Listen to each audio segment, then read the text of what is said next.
Muslims in Greater Manchester are feeling besieged, and that the integration debate has got to be what he calls a two-way street.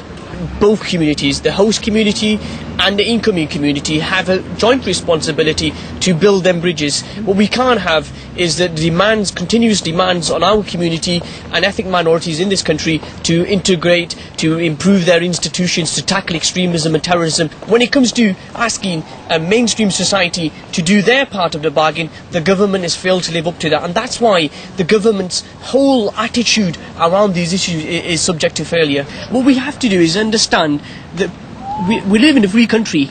We can't demand for people to live in a certain way and in a certain community. If people choose to live in areas where they feel comfortable, then that should be their choice. We believe in something which is great in this country, which is freedom of choice, and we can't allow the minister or government to dictate to people how to live their lives. And the minister has to be very careful, and we've already written to her this afternoon to tell her this, that she has to be very careful when she talks about demands on our community without talking about the demands on government and the mainstream society. You say you've written to Ruth Kelly today. What have you asked her to do?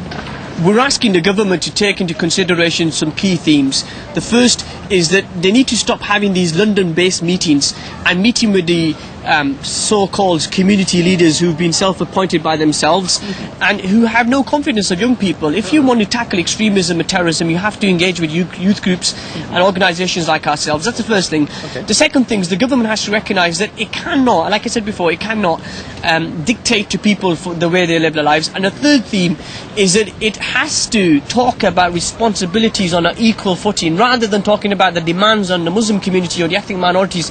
It needs to talk about what is the demands on this country also. It's got to come from both sides, is that what you're saying? Equality.